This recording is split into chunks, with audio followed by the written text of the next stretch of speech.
Office එකේදී විතරක් නෙවෙයි මම දැන් ගෙදරදිත් IDD කෝල්ස් ගන්නේ SLT ෆෝන් එකේ. ඔබේ නිවසේ SLT දුරකථනය දැන් IDD පහසුකම සහිතයි. Good evening. Tonight, developing Sri Lanka. President Maithripala Sirisena says the approach for implementing sustainable development goals should be people-centered. Inclusive and sustainable business models will lead to sustainable development. Exports with no tariffs. Sri Lanka regains US GSP. Pledges on development. Prime Minister Ranil Wickremesinghe pledges to formulate a new program moving the country in a new direction. Not impressed. The opposition says with the latest conditional funding by the US is not profitable to Sri Lanka. We hope that these restrictions can be recanvassed, and we should recanvass for the benefit of Sri Lanka. An end of a dynasty. US former First Lady Barbara Bush passes away.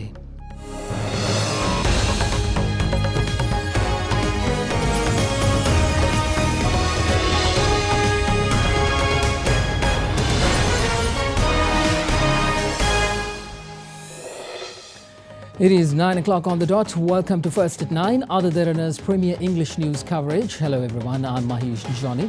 Later on in the show, we will tell you the true details behind the Cambridge Analytica scandal.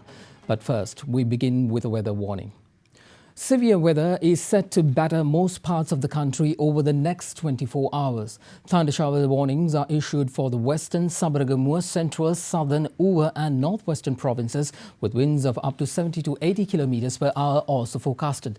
Sea areas from Puttalam to Batticaloa as well as Galle and Hambantota areas are also said to be affected by the adverse weather conditions. Speaking to First at 9, the Deputy Director of the Disaster Management Centre, Pradeep Kodipilli, requested the naval and fishing communities to be vigilant as the sea might turn rough. Heavy rains and thunder showers hit in many areas of the island today.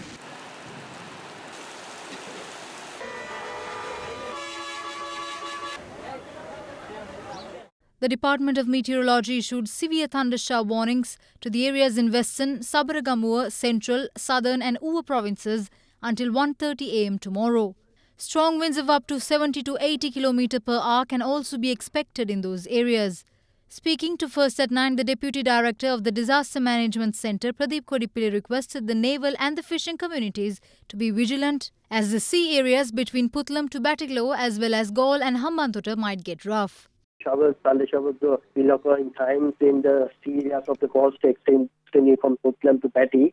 Temporary gusty winds will be expected in the sea areas more than 70 to 80 kilometers per hour. Naval and fishing communities have to be very vigilant from the sea areas from Puttalam to Batticaloa via Galle and Hambantota. In the other areas, showers have already been expected from the western and southern, western Sabaragamuwa, central and Uva provinces and Galle and Martha districts. People are advised to be very vigilant with the prevailing conditions. So it's still the bad weather condition is going on. And we have informed all the vulnerable communities as well as the district disaster management units and the strike forces as well as the media and the police. So we are standby for upcoming all disaster management activities. There are no any severe conditions being reported so far, but all the disaster management officials and the district level officials as well as the national headquarters stand by for 24 hours. No any damages been reported. There are no any landslide warnings still been issued in the upland areas, but still people are advised to be very vigilant with the surrounding environment with the prevailing weather conditions.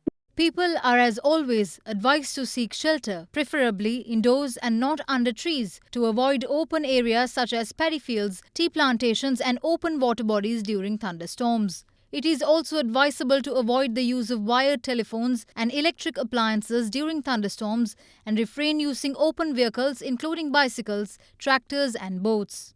The public are urged to be cautious of fallen trees and power lines. Although these advisories are issued under various circumstances, there have been numerous cases of people failing to adhere to them and falling victim. As such, exercising caution while taking self-interest at heart during thunder showers is encouraged.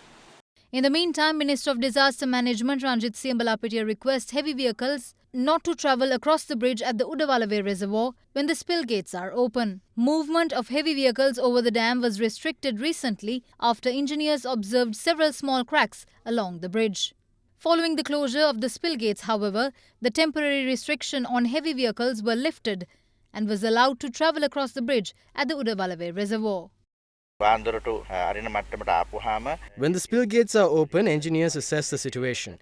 But the movement of heavy vehicles are a hindrance during such circumstances. Hence, we need some limitation. No, not at all. We have only restricted heavy vehicles from using the bridge when the spill gates are open. That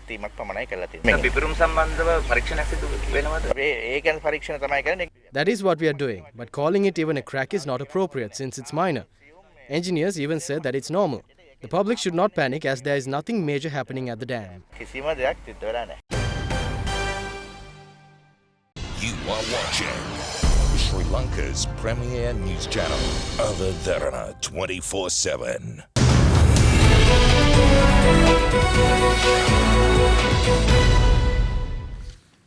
Making business headlines, Sri Lanka will once more be eligible for the United States Generalized Scheme of Preferences or USGSP from the 22nd of this month. This was divulged by the Ministry of Commerce and Industry today.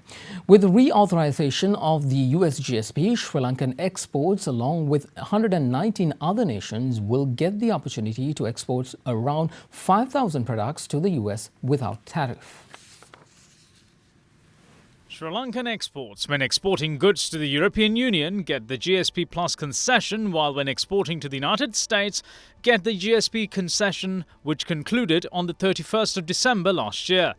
US President Donald Trump had reauthorized the GSP facility for 120 beneficiary countries on the 23rd of March, which was not renewed in December last year when he signed the US Omnibus Spending Bill. The Ministry of Industry and Commerce in Sri Lanka informed today that the reauthorized facility will come into effect from the 22nd of this month.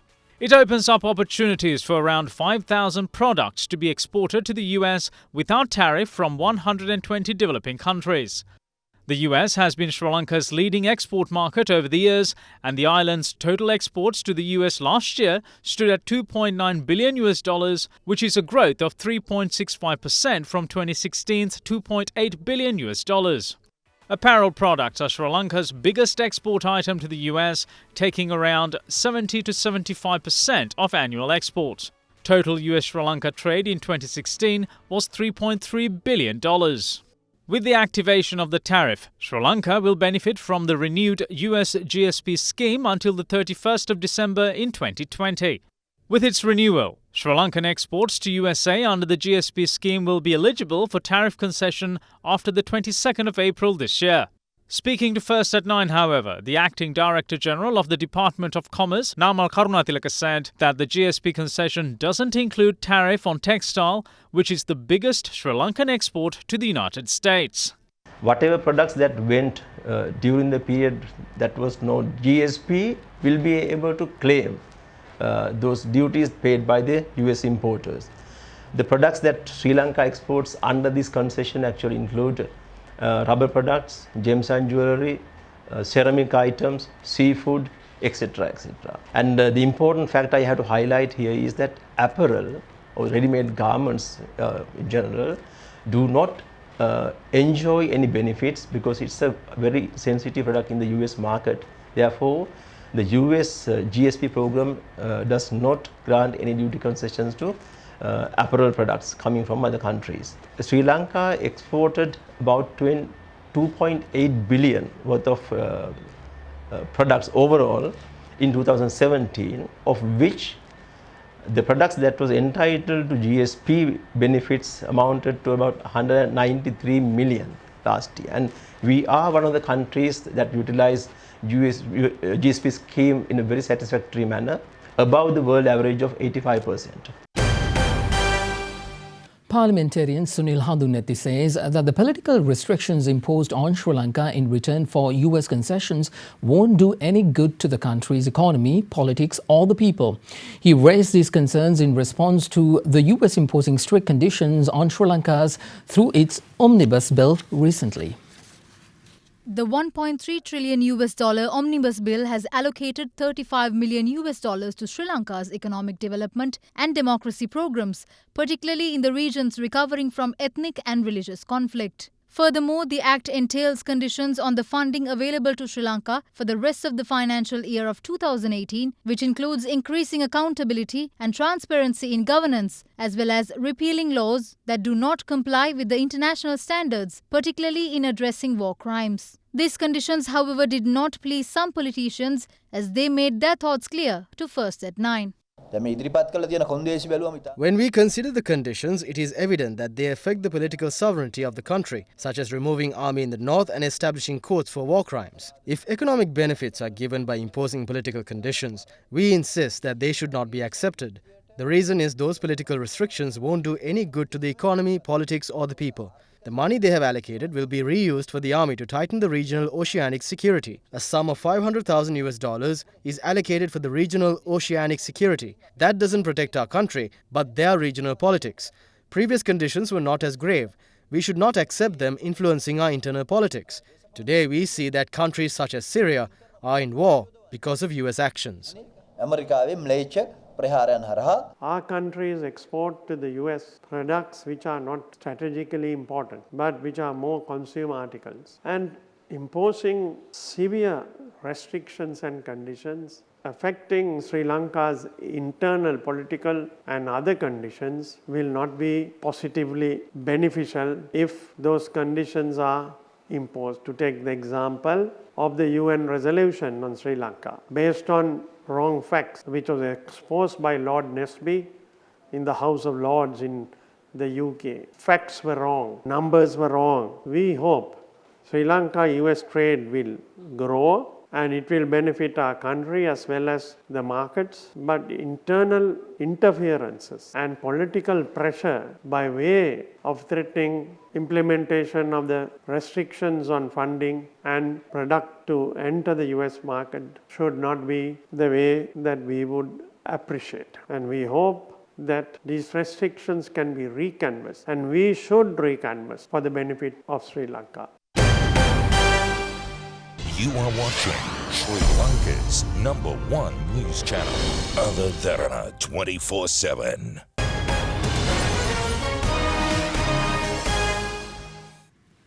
Welcome back, everyone. President Maithripala Sirisena points out that people should be at the focal point of the approach adopted when implementing sustainable development goals. The head of state today delivered the keynote address on delivering the sustainable development goals, aligning businesses, society and the governments at the Commonwealth Business Forum in London. At the forum, the president added that Sri Lanka is committed to reach real alignment of businesses, society and government, aimed to achieve cohesive social responsibility for the satisfaction of the people. The Commonwealth Business Forum was held in London today with the participation of various delegates from Commonwealth nations. The keynote address was delivered by President Maithripala Sirisena on delivering the Sustainable Development Goals, aligning business, society and the governments. The primary responsibility of policy implementation lies with the governments. In many countries, like in Sri Lanka, head of state and government are personally leading this effort. Inclusive and sustainable business models will lead to sustainable development, especially projected towards the longer term. Good business practices would be a catalyst for peace and good governance. It should reflect social responsibilities and uphold rule of law with zero tolerance on corruption. Such practices will enable inclusive growth and common prosperity. There is no standard approach for implementing the SDGs. However, the approach should be people-centered. Sri Lanka government, as a means of advancing the implementation process, created a special Ministry for Sustainable Development, integrating the SDGs to the overall national policies. Our government's blue-green economic plan will ensure the full utilization of the ocean and other natural resources of Sri Lanka in an environmentally friendly and sustainable manner. Through this economic strategy, Sri Lanka hopes to become a role model for addressing the best practices. Prime Minister Ranil Wickremesinghe pledges to formulate a new program and take the country forward once the president returns to the island. The Premier touched on the country's future when he called on the two chief prelates in Kandy this morning. Prime Minister Ranil Wickremesinghe paid homage to the Temple of the Sacred Tooth relic in Kandy this morning.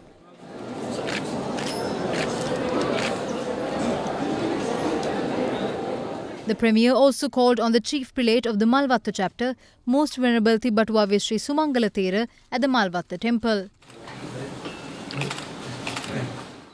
Thereafter, the Prime Minister visited the Chief Prelate of the Asgiri chapter, Most Venerable Warakagoda Sri Gnana Ratana Thera.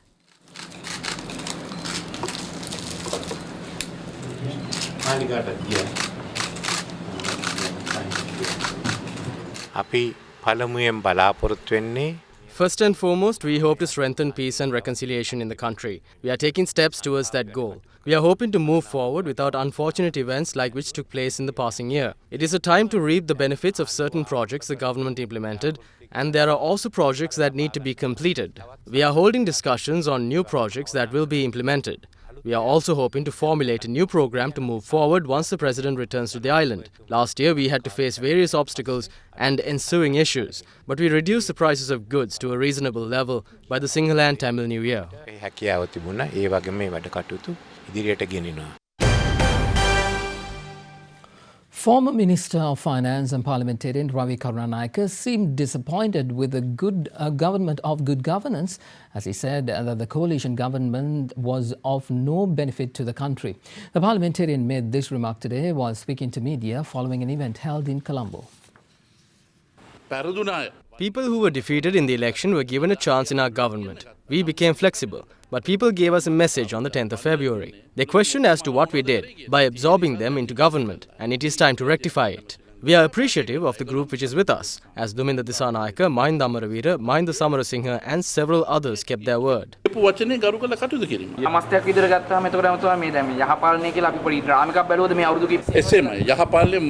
Yes, good governance had a destructive journey as it created the opportunities for personal benefits from courts and other institutions, and the country didn't benefit at all. This is not good governance. UPFA parliamentarian Vasudeva Nanayakara is of the view that the abolishment of the executive presidency should only happen at end of the current term of President Maithripala Sirisena. He also says that the abolishment of the executive presidency should also coincide with the dissolution of parliament. Parliamentarian Nanayakara made this remark today addressing a media briefing in Colombo. The JVP has informed that they will bring a proposal to abolish the executive presidency. There is no legal provision for the opposition to make that happen. It should come through the cabinet. At this moment, the Prime Minister needs to curtail the powers of the President. As a policy, we also admit that the executive presidency should be changed. At the same time, we also see that allowing the Prime Minister to take all power as a danger for the country. Therefore, President should have executive powers until the end of his term. At the end of the term, he must make amendments to change it. The same proposal should carry the dissolution of Parliament, as well as moving for a general election.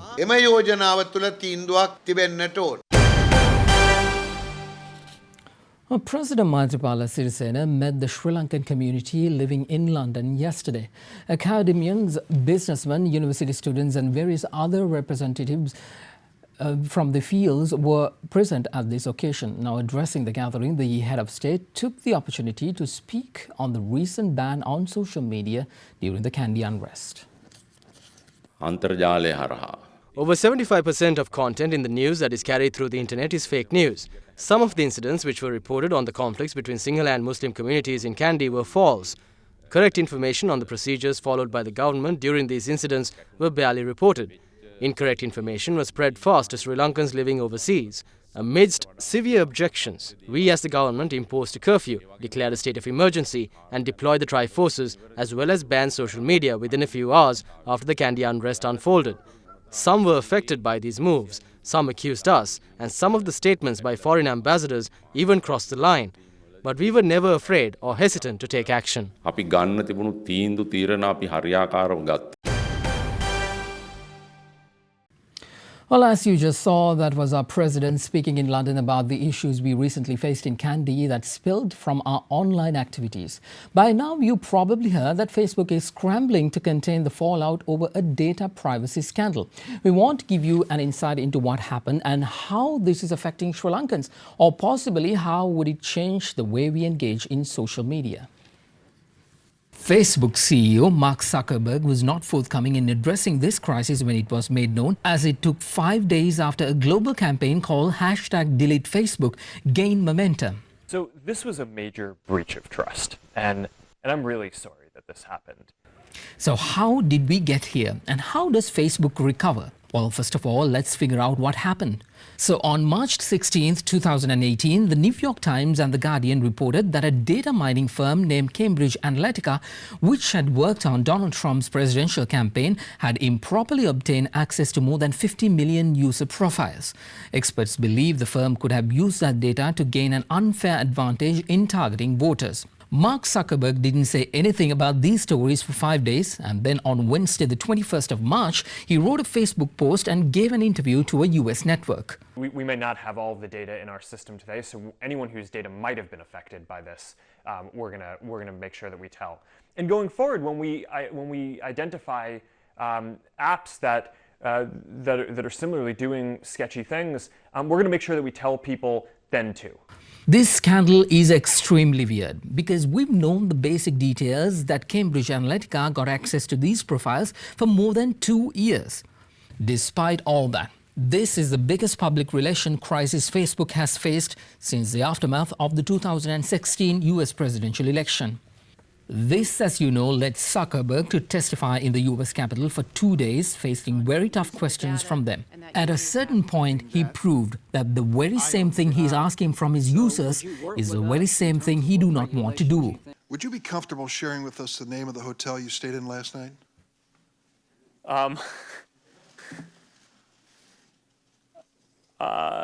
No. Now, in order to understand the real story behind this scandal, you need to go back to 2014. Yes, 2014. This has been happening since then, right under our very noses.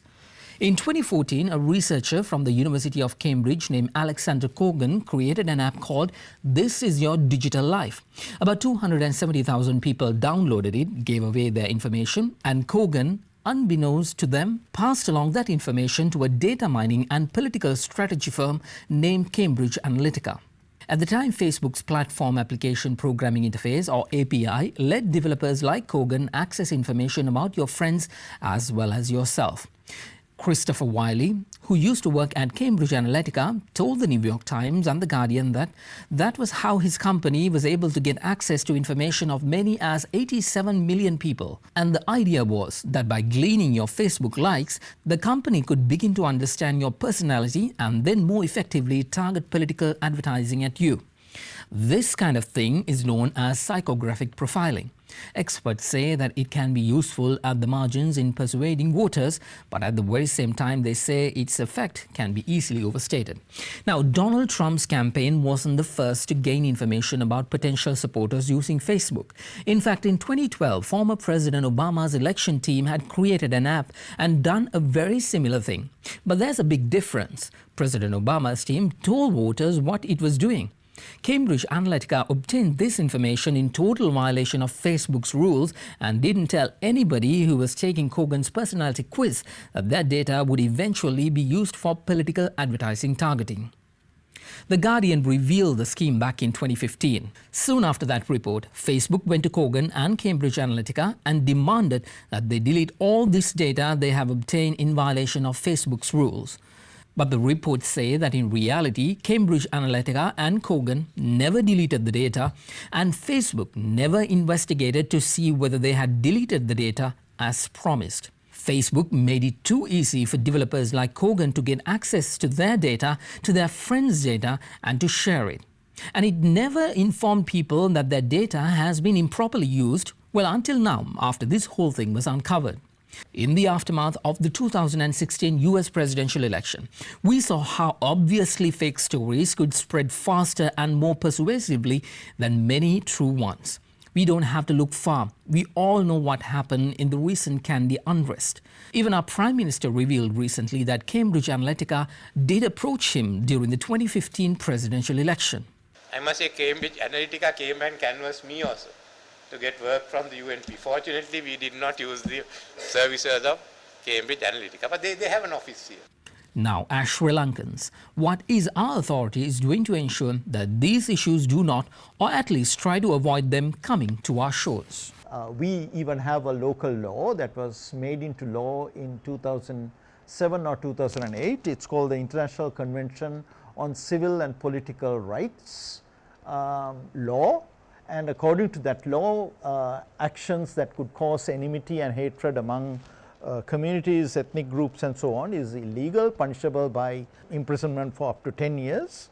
I think again we need to think of decentralizing the solutions, decentralizing the responses, and I think the ICT agency that I serve as chair has done some very interesting work in collaboration with a large number of organizations to create awareness of how to behave properly, how to respond properly to problems online, on social media and so on, at the school level through ICT societies, and then to bring it up to the education zones, and then in the ultimate, if problems cannot be resolved, to escalate it up to the Sri Lanka CERT. Former Director of Army Intelligence, retired Major General Amal Karunasekara, was today further remanded until the 2nd of May over the assault case relating to journalist Keith Noyer. With that, let's now take a look at other stories making news across Sri Lanka.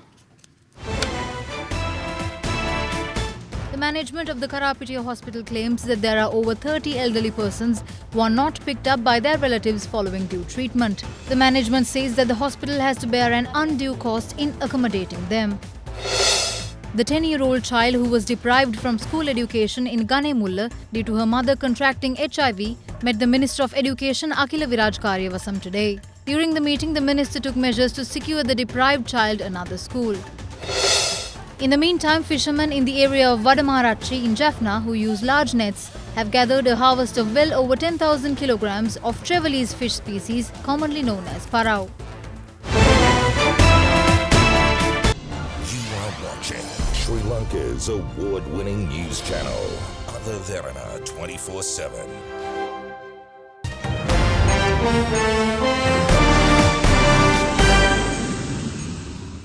In international headlines, Barbara Bush, the former US First Lady and literacy campaigner, has died at the age of 92.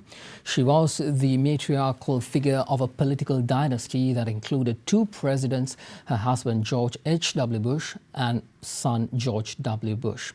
Barbara was also the mother of Jeb Bush, who served as governor of Florida from 1999 to 2007 and unsuccessfully ran for the White House in 2016. Barbara, who was First Lady from 1989 to 1993, had been in failing health for some time and had declined further medical treatment.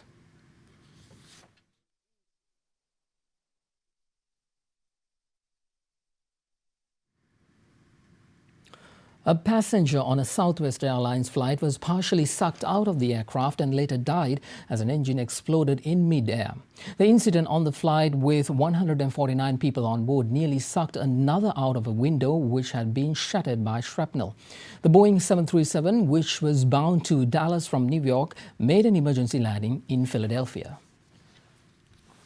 A woman was partially sucked out of a window of a US passenger plane and died later after an engine exploded in mid-air. Southwest Airlines Flight 1380 made an emergency landing in Philadelphia after a window, wings and fuselage were damaged. 7 passengers were injured. Initial findings say an engine fan blade was missing. In a recording, one of the pilots can be heard saying there's a hole and someone went out.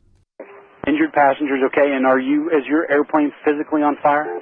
No, it's not on fire, but part of it's missing. They said there was a hole and someone went out. I'm sorry, you said there was a hole and somebody went out? Southwest 1380, it doesn't matter. We'll work it out there. So the airport's just off to your right. Report it in sight, please. The Boeing 737-700 had been en route from New York's LaGuardia Airport to Dallas, Texas, with 143 passengers and 5 crew when the incident happened. The death of 43-year-old Jennifer Reardon on Flight 1380 was the first in a U.S. commercial aviation accident since 2009.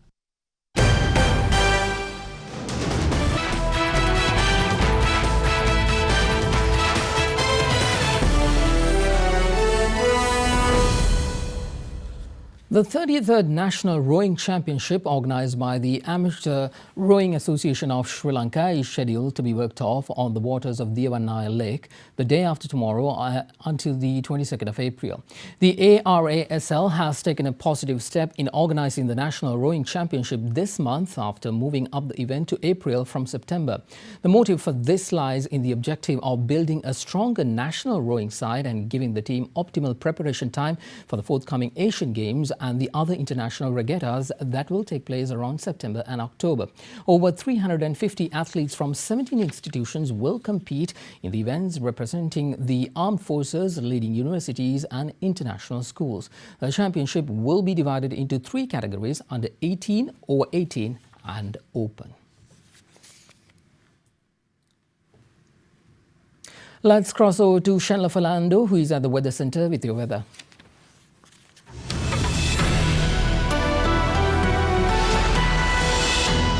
Good evening and welcome to Forecast First. Your temperatures for tomorrow will vary between 20 and 33 degrees Celsius, with the lowest expected in the Central Hills. We're looking at the map.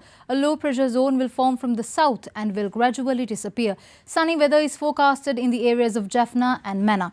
But it's a contrasting story in the areas of Anuradhapura, Vaunia, Kandy, Colombo, Galle and Matara, as well as Hambantota, as showers with thunder showers are expected in those regions tomorrow. In the meantime, severe thunder shower warnings are issued in western, Sabaragamuwa, central, southern, over and northwestern provinces, accompanied by winds up to 70 to 80 kilometers per hour.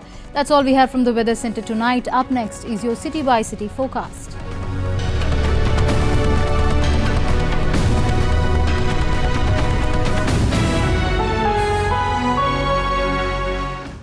And that is a part of your world tonight right here on Other Derana 24/7. First and 9 will return tomorrow at the same time. Be sure to join us then. But before we go, we'd like to take you to the Mattala International Airport, which saw the arrival of the world's largest cargo aircraft, Antonov AN225 RIA, this morning. The aircraft landed from Kuala Lumpur, refueling with its 28 crew members and will depart for Karachi. It is powered by 6 turbofan engines and is the heaviest aircraft ever built. Thank you very much for joining us. Good night.